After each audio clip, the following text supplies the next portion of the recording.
پاکستان کے معاشی مسائل جلد حل ہوتے نظر نہیں آ رہے۔ مئی کے مہینے میں ملک میں مہنگائی کی شرح تقریباً 14% رہی، جو کہ خطے میں سری لنکا کے بعد سب سے زیادہ ہے۔ ایک طرف IMF کے ساتھ مذاکرات نتیجہ خیز نہ ہونے پر معیشت پر دباؤ اور بڑھا ہے، اور دوسری طرف زر مبادلہ کے ذخائر مزید گر کر $10 ارب سے بھی کم رہ گئے ہیں۔ معیشتوں کی درجہ بندی کرنے والے عالمی ادارے موڈیز نے معیشت کی کمزور صورتحال کی وجہ سے پاکستان کی معاشی آؤٹ لک کو منفی کر دیا ہے۔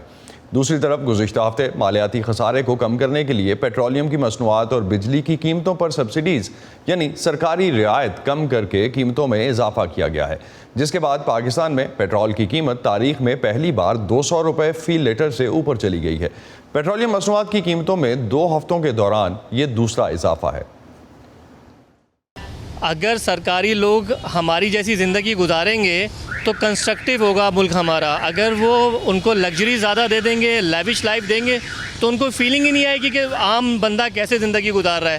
بجٹ تو بھائی پورا تہس نہس ہو گیا ہے، ہم لوگوں کو تو گزارا کرنا بہت مشکل ہو رہا ہے۔ آج میں شاپنگ کے لیے نکلی ہوں تو جو بجٹ تھا میرا اس کے اندر تو کچھ بھی نہیں میں خرید پا رہی ہوں، تو ابھی ایسی خالی جا رہی ہوں میں بغیر خریدے۔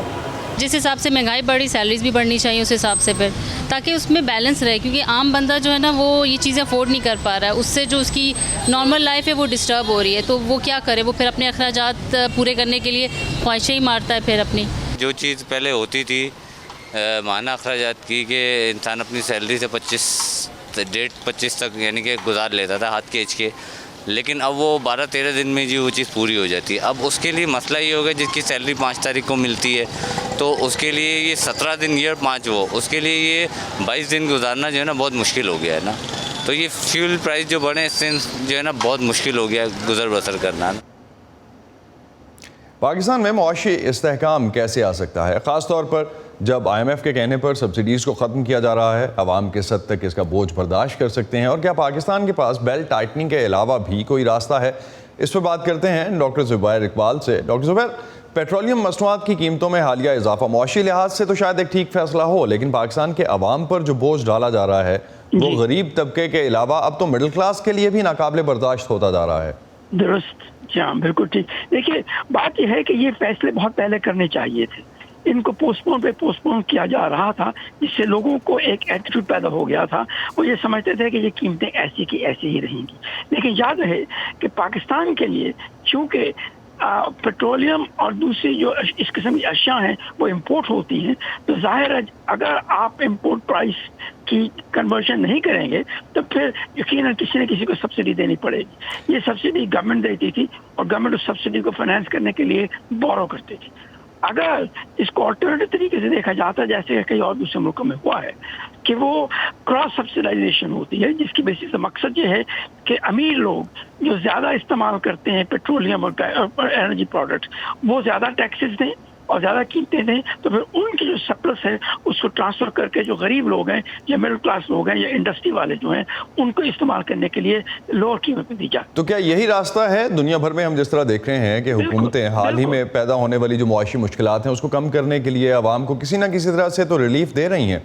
پاکستان کے پاس آپ نے جس طرح سے کہا کہ اس کو targeted subsidies in other words اسی پیٹرن پہ اس کو حل کیا جا سکتا ہے، اور وہ اس کا میکنزم کیا ہو سکتا ہے؟ دیکھیے اس کے 2 میکنزم ہیں۔ ایک تو یہ کہ پاکستان جو ہے it's a least taxed country in the world, اگر وہاں پر ٹیکسز بڑھا دیے جائیں خاص طور پہ امیر لوگوں پہ جو کہ اس پیٹرولیم کو زیادہ استعمال کرتے ہیں، اور پھر وہ جو سرپلس پیدا ہوتی ہے اس کو استعمال کیا جائے کہ جو غریب لوگ ہیں یا جو ایکٹیویٹیز ہیں جن میں غریبوں کی ضرورت پڑتی ہے وہاں کی جو پیٹرولیم کنزمپشن ہے اس کے اوپر قیمت کم کر دی جائے۔ اگر ایسا ہوتا ہے جیسے کہ ہم کہتے ہیں کراس سبسڈائزیشن، تو مشکلات کسی حد تک حل ہو سکتی ہیں، لیکن یاد رہے کہ یہ پرماننٹ سولوشن نہیں ہے۔ پرماننٹ سولوشن بیسیکلی یہ ہے کہ چونکہ یہ امپورٹڈ پروڈکٹ ہے اور اس کے آپ کو فارن ایکسچینج کے ساتھ پیسے دینے ہیں، اس قیمتیں دینی ہیں، تو پھر آپ کو زیادہ فارن ایکسچینج کی سپلائی بڑھانی پڑے گی، یا آپ کو ایسا طریقہ نکالنا پڑے گا جس میں امپورٹس دوسری چیزوں کی کم ہو جائے، تاکہ جو آپ کے پاس ایکسپورٹ ریسورسز ہیں یا دوسرے ٹرانسفرز ہیں ان کو پھر آپ استعمال کر کے امپورٹ کر سکیں۔ ڈاکٹر زبیر، ایک چیز میں اسی کو کنیکٹ کرنا چاہوں گا، خطے میں دوسرے ممالک جیسے سری لنکا ہے، ترکی ہے، وہاں پہ بھی تو ہم نے کافی معاشی بدحالی دیکھی ہے ابھی ریسنٹلی، جس طرح سری لنکا تو ڈیفالٹ کیا۔ پاکستان کی صورتحال ان سے کیسے مختلف ہے جب فارن ایکسچینج ریزروز کی ہم بات کرتے ہیں جو کہ 9 ارب ڈالر کے پاس پہنچ گئے؟ اب دیکھیے اس کی دو وجوہات ہیں. ایک تو بات یہ ہے کہ جو سری لنکا ہے وہ زیادہ تر جسے کہتے ہیں import and export dependent economy ہے. پاکستان اتنی نہیں ہے. پاکستان کی ایکسپورٹس اور امپورٹس اتنی زیادہ نہیں ہے as a ratio to G D P جتنے سری لنکا کی. تو ظاہر ہے انڈر دو سرکمسٹانسز جب ان کی اکانومی سلو ڈاؤن کر گئی اور ان کے جو ریونیو سے اور فارن ایکسچینج ارننگس تھیں وہ بڑی ڈراسٹکلی کم ہو گئی جو کہ بیسکلی ان کے ریمیٹنسز اور جو ہے ٹورزم وغیرہ سے آتی تھی تو پھر ظاہر ہے ان کو مشکلات زیادہ پیدا ہو گئی. پاکستان چونکہ زیادہ تر امپورٹ سبسٹیٹیوٹنگ اکانومی ہے اس کی زیادہ پروڈکشن ڈومیسٹکلی ہوتی ہے اور ڈومیسٹکلی استعمال کی جاتی ہے تو اس کا اثر اتنا ڈائریکٹ نہیں ہوا جتنا کہ ہو سکتا تھا. لیکن یاد رہے کہ پاکستان سے کہتے ہیں it's not out of the world. یقیناً پاکستان کو مشکلات اسی قسم کی ہیں جس وقت آپ کو سری لنکا میں نظر آ رہی ہیں. بات دراصل یہ آ جاتی ہے کہ آیا آپ صرف جو اتنے آبجیکٹیوز ہیں ان کو حاصل کرنے کے لیے کیا کریں گے. پاکستان میں ہم ہر قسم کا آبجیکٹیو حاصل کرنا چاہتے ہیں لیکن ہمارے پاس انسٹرومنٹس جو ہیں پالیسی انسٹرومنٹ جو وہ محدود ہیں.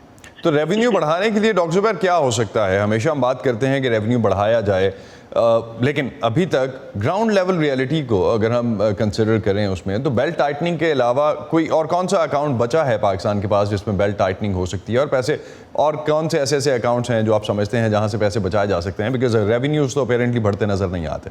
دیکھیے یہ ایگزیکٹلی آپ نے جو کہا بالکل درست کہا ہے اور یہ بیسیکلی چیلنج ہے اس وقت. پرائمری پرابلم یہی ہے کہ ہماری اسپینڈنگ بہت زیادہ ہے, ہماری کیپیسٹی ٹو فائنینس بہت کم ہے اور ایسی سرکمسٹانسز میں گیپس جو ہیں جب بجٹ ڈیفیسٹ دیکھ لیجئے یا ایکسٹرنل کرنٹ اکاؤنٹ دیکھ لیجئے تمام بیسز کے جو گیپس ہیں وہ اسی لیے ہیں کہ ہماری ڈیمانڈ بہت زیادہ ہے.